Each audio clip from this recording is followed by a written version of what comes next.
Hello and welcome to History 2010, Section 42I. This is the United States to 1865, and we are going to be working in the second 4-week summer session, which takes place mostly in July.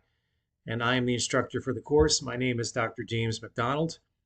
And what I'd like to do in this short video introduction is give you a little bit of an orientation. We're going to look at the syllabus, study guides, the expectations for the class, and obviously what we're looking at right now, the Moodle shell.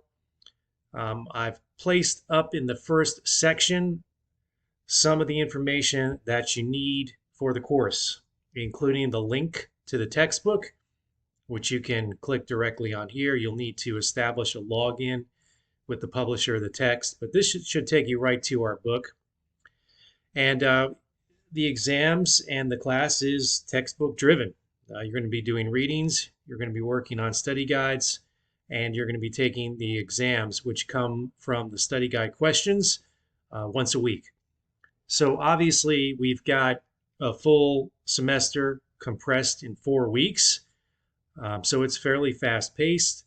But again, I think the expectations are pretty realistic. It's very straightforward.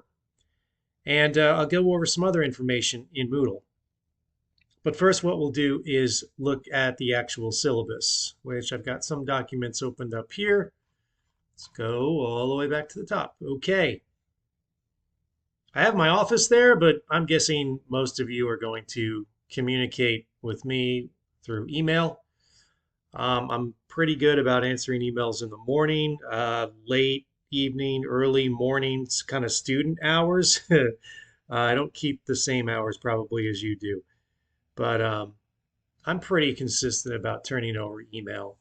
So I'll just ask that you email me. Make sure you spell my name correctly. It is M-A-C, MacDonald. And you can also, if you wouldn't mind, just put in the email that you're in the July section of the class. I'm running several sections this summer, I should say.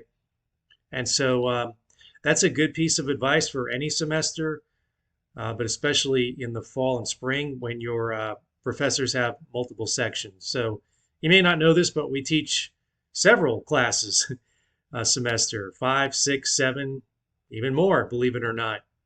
And often we teach the same class, but different sections. So you're gonna win a lot of points with your professor if you put not only your class, but your section number. It just helps us with that many sections and that many students. We don't know where all of you are located. So it's just a little friendly piece of advice.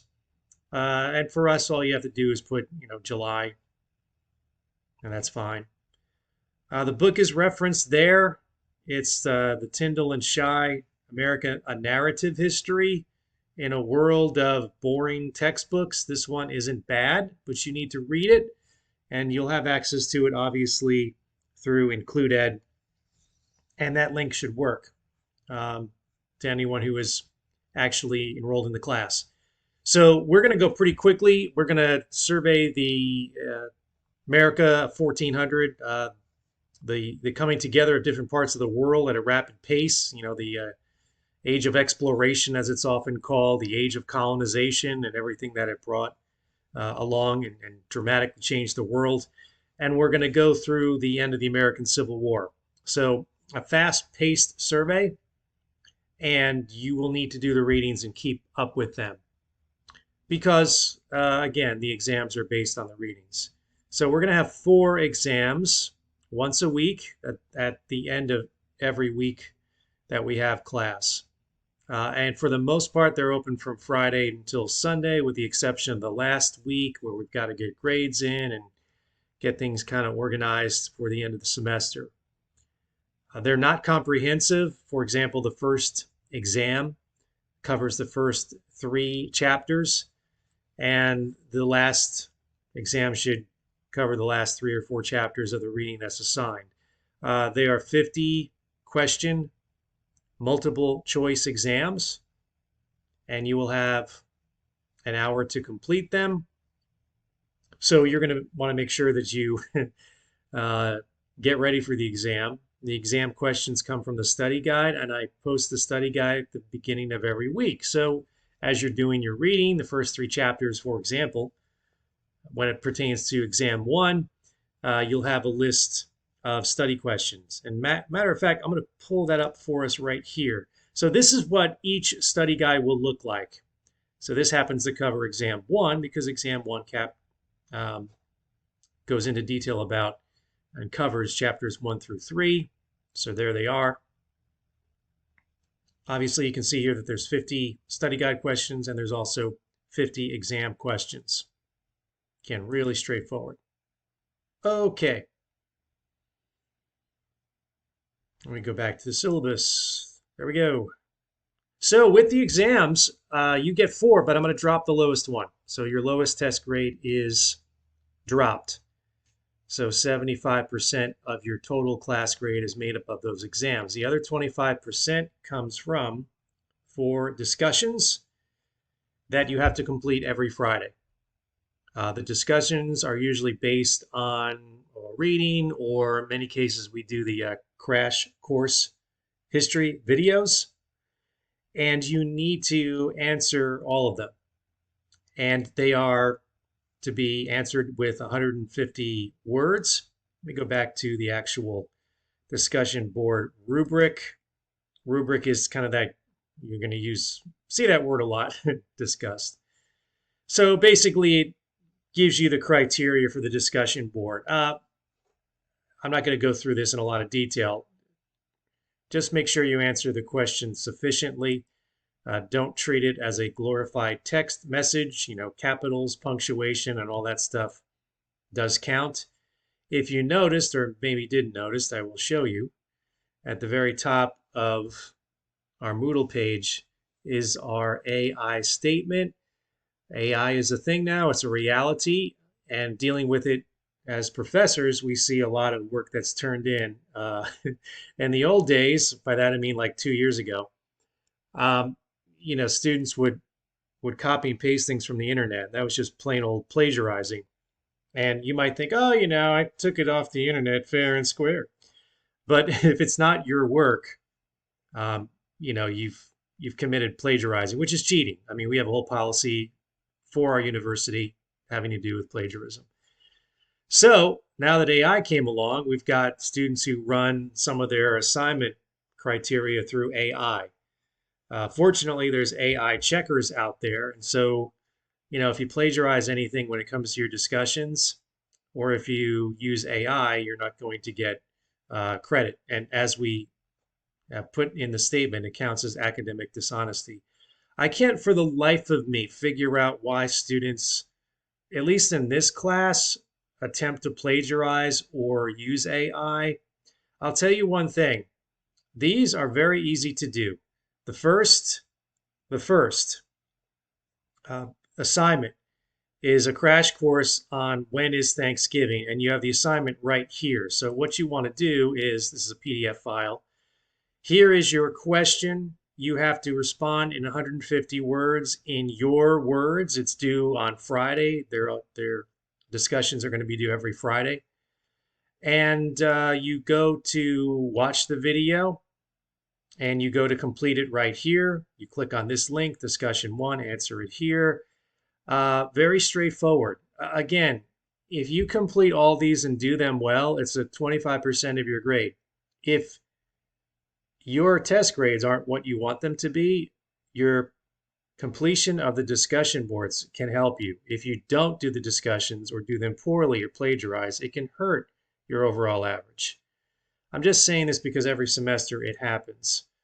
And students go a whole semester without doing any of them and wonder why their test average goes down 2 grades. So the crash course history videos range from 12 to 15 minutes. So this is not a whopping assignment that you have to do. It's very straightforward. So do it in your own words. Yes, will I check if it's AI or plagiarized? Yes, I have nothing better to do. So please complete it in your own words. I want your thoughts and your response in this answer, and you'll be graded accordingly. So every week, think of it this way. You've got an exam, you've got a discussion. Now, these other links that you will see, I'm going to click on one of them and just preface it by saying this is actually our author of our textbook. And these are very short videos. I mean, really short, like 2 minutes. So this friendly looking gentleman, sometimes it takes a few clicks and sometimes you may have to just change your browser. But click, that's twice, right? How many times am I clicking? Who's counting? There's the second time. And you got things sometimes too. All right, I think we're up to 3 or 4 clicks. Just depends on the browser.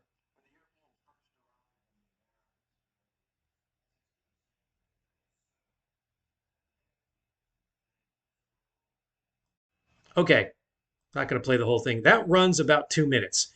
So I link these in each week because students in the past have told me, hey, this is really handy and helpful to give kind of a orientation or introduction on the topics I'm going to be reading about in the first week.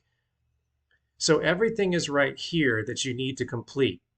Now, we haven't gone into detail with the syllabus because basically the assignments are right here in Moodle. If you want to go back to the syllabus, we can, and you'll see some of the things that I've covered already, the required NSU statements that hopefully every syllabus you see will have. And my syllabus, syllabi, plural, syllabuses, whatever, they are very short and to the point. Look at this. This is the class schedule. It takes up like 1 page. So you've got your reading, you've got an exam, you've got a discussion. The exam is open from Friday the 12th to Sunday the 14th. They close at 11 p.m. on the 14th. This isn't a free-for-all, this class. You have to complete the work in a timely manner. The discussions are due when they are due. They're due on Friday at the end of the day. They're not due Sunday. They're not due the following Wednesday because they will be marked late, as the syllabus indicates. So every week, an exam and a discussion. Until we get to the last week where we moved up the completion date of the exam just a little bit early so we can get grades in for the end of the semester. So here is what you need to do every week. And then obviously you go to complete that in Moodle. But Moodle also has what you've got to do. This is just where you go to complete it. So just like the syllabus, hey, read this, watch the videos, the intro, complete the discussion. The discussion is based on the crash course video every week. And then you click on the exam, which is timed. You can try to click on it all you want, but it's not going to open until that Friday. And so week 2, it just repeats itself. You've got your intro videos for the readings you're going to be doing, chapters 4, 5, 6, and 7. Again, fast paced, but we're doing a full semester in 4 weeks. So you watch your intro videos, you complete the discussion. This one is on an evaluation of the American Revolution. You'll have your question right there, the PDF, and you'll answer the question there. And then take an exam. Very straightforward. Designed for you to succeed. And I really want you to succeed. But you got to keep up the reading. Work on the study guide. These are not proctored exams. They're timed. The questions change for every click on the exam. The answers change. They're scrambled. But that's essentially it.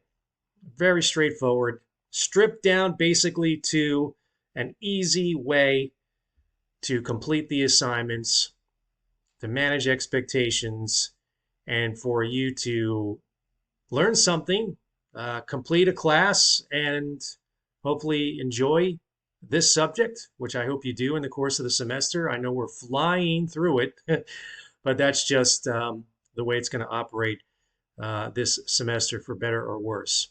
So once again, welcome to the class. My name is Dr. McDonald. I can be reached through my email, which is on the syllabus. Any questions, concerns, or problems, please don't hesitate to reach out to me. I hope you have a good July and a good second 4-week summer session.